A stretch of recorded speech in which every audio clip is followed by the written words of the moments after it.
Nah, we definitely got to do a movie talk bit because it's always funny to rant on movies. Right. Right, what movie do you want to talk about? Something old, something 80s and cheesy. Die Hard. Die Hard, yes, Die Hard. Oh, I love Die Hard. It's got to be films that we've seen Yes. millions of times. Die Hard is absolutely awesome. I love the first one. It's classic. Yeah. Yeah. But what I'm about not playing. Hey, hello. Sorry. But the cop though, he's buying them Twinkies, and he's like, "They're for my wife," and the bloke's like, "Yeah, right." Yeah, whatever.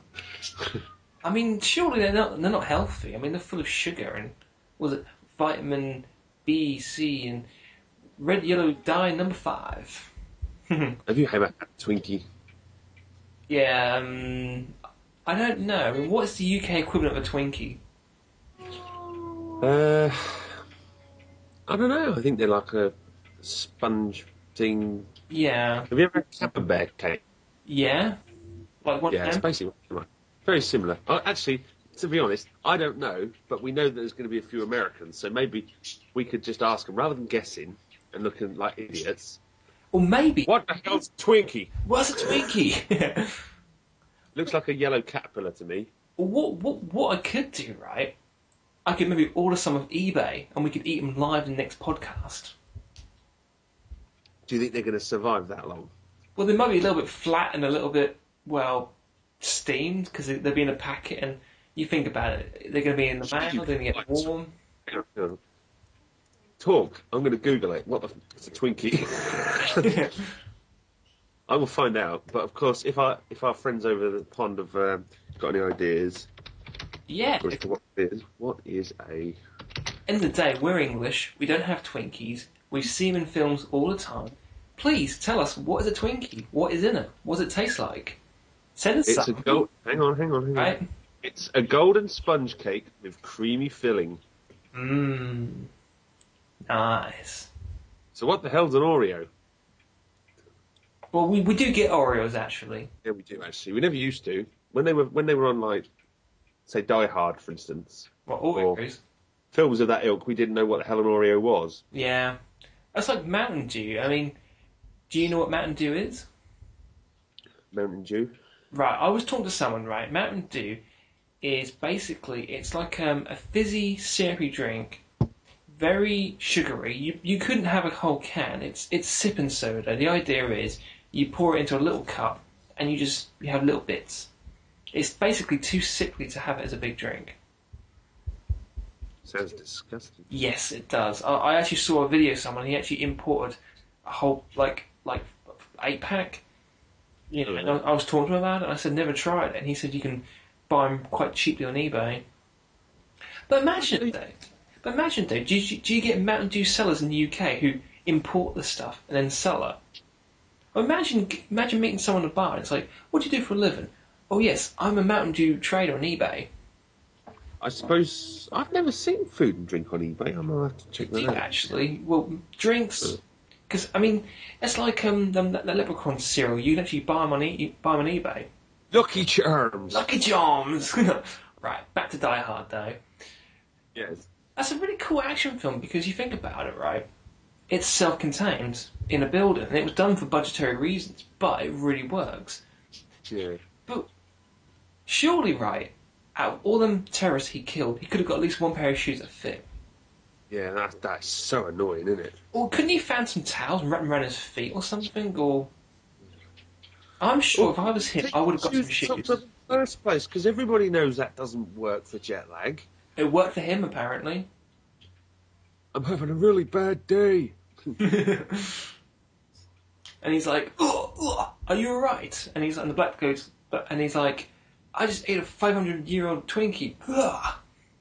There's the Twinkie again. Because he found it in an old lunchbox. Ah. Yes, the Twinkie. But do you know what's really interesting, right?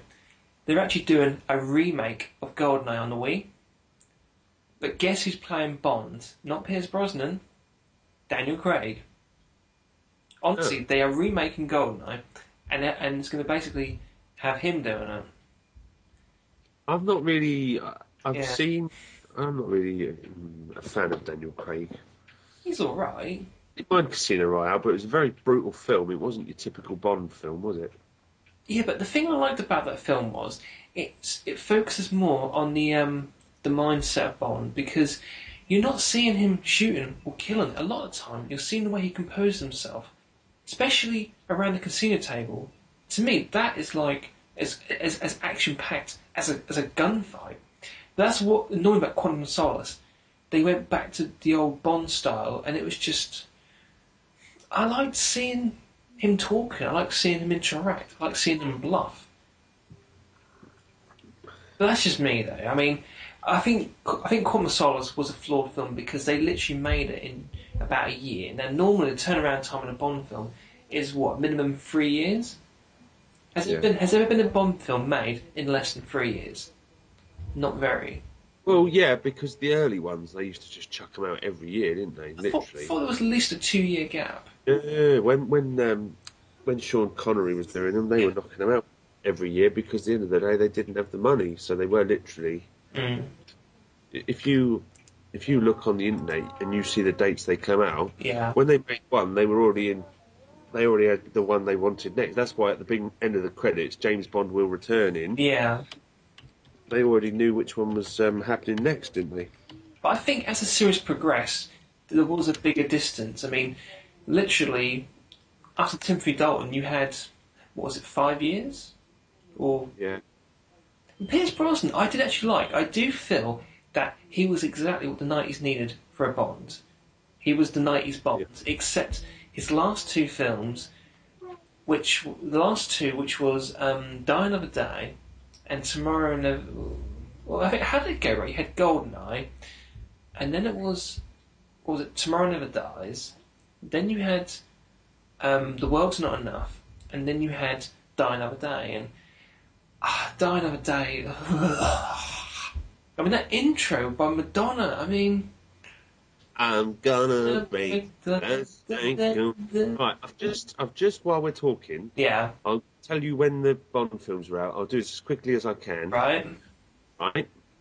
Doctor No was in 1962. Right. Russia with Love was 1963. Yeah. Goldfinger 1964. Thunderball 1965. You Only Live Twice was 1967, so they obviously missed one because of the World Cup. Yeah. On Her Majesty's Secret Service was George Lazenby's first one. That was in 1969, so that is a 2 year gap. But Wasn't that obviously, his only one? Pardon? Wasn't that George Lazenby's only one? Yeah, it wasn't. Well, yeah. Well, yeah. Diamonds Are Forever. Sean Connery came back. Yeah. Live and Let Die. Hang on. Diamonds Are Forever was 1971. But once That was right, Sean Connery's last one. one question before we continue, right? Was Yep. there an unofficial Bond by Sean Connery by Warner Brothers? Yes. It was essentially it was a Bond movie without the Bond license. And is it still part of the canon or? Some people regard it as, but what it was a remake of Thunderball. Yeah. So it was basically made. I can't remember what it was called. Never Say Never or Never. Yeah, Never Say Never Again. And the funny thing was, it had an official Bond. He wasn't called 007 or James. He was just James. Yeah. So how far did we get? Right, Diamonds Are Forever, 1971, Sean Connery's final film, officially. Oh, it just says on here about the rival movie by Warner Brothers. Right. Live and Let Die, 2 years later, Roger Moore. Mhm. 74, Man with a Golden Gun. Yeah. And then there was a 3 year gap to The Spy Who Loved Me. Mm. Then there's a 2 year gap to Moonraker. Do you see a pattern here? Yeah. Then there was a 2 year gap, 1981, For Your Eyes Only. Mhm. Then there was a 2 year gap, 1983, Octopussy. Then that was the same year that Never Say Never Again came out. Yeah. Which is basically the remake of... It's literally a remake of Thunderball. View to a Kill, 1985, so it's another 2 years. Mhm. Living Daylights, 1987, which was Timothy Dalton's first film. Mhm. How long was License to that? Kill, 1989. Yeah. 2. I thought Timothy Dalton was alright. License to Kill, 1989. He was an edgy Gold- Bond. Who? I said Timothy Dalton was a bit of an edgy Bond. You know, he was. Yeah, he was. Yeah. It was a proper vicious Bond. He was proper. That was how James Bond was at the end of the day. Mhm. Then there was a 6 year gap to Goldeneye, 1995. Yeah.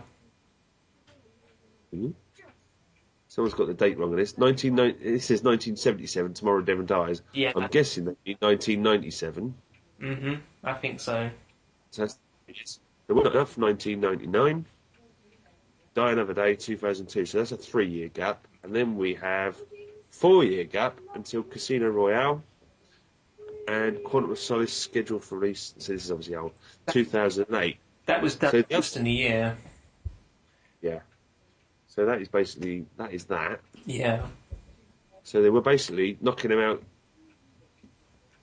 year, then another one, then another one. But did you hear about MGM's financial troubles? Is the reason why the Bond film's now on hold for the foreseeable future? Because they were working on a new Bond film, and that's been put for the moment on pause. Yeah. But the question is, how long is Daniel Craig going to wait around then to resolve? Daniel Craig, unlike all the other Bonds, has been doing other projects. Well, yeah. Whilst in Bond. Pierce Brosnan did to a certain extent. But Daniel Craig's been in 6 or 7 films since he's been the Bond, hasn't he? He has, yeah. Well, he did the one with the polar bear. I think it was what was that one called? The Arctic Express. Oh, with that was Tom Hanks. Oh, not that one, but there's another one that's got a big polar bear on the front. The Golden Compass. Oh, yeah. That looked like something I wouldn't enjoy at all. Then there was Defiance. He was in Defiance. Yeah, Defiance, and he was also in Invasion as well. Invasion, yeah. It's basically a remake of Invasion of the Body Snatchers. That was all right. Well, I just think he's a good actor. And have you seen Layer Cake? Because that is. I've heard a lot of good things, but I've not seen that. And he's good in that, but he's unconvincing as Bond. But then I think when you're a certain age, like I am, you can kind of relate to Sean Connery, you can relate to Roger Moore, and even Pierce Brosnan to a certain extent. Timothy Dalton, I don't think he didn't want to be in it long term. Lazenby thought that it was a complete. Well, he just didn't think it was going to last very long. So he's probably kicking himself now. But at the end of the day, he can still say, I played James Bond at the end of the day. Right, let's end this. So, the second episode. Wow. I think it went pretty well. I mean, it was still fun enough. I think quite the randomness of the first one, but with a bit more control this time around. We actually have notes. We're actually doing topics. Yes. We've covered Die Hard, we've covered James Bond, and we even managed to fit in a bit of retro gaming in there. I know, yeah. What more do you need? That'll do. That'll do. So, raise your glass. Cheers. And thank you very much for watching the Stu and Mick podcast, episode 2. Say goodbye, Stu. Goodbye, Stu. Right, we'll see you in a month.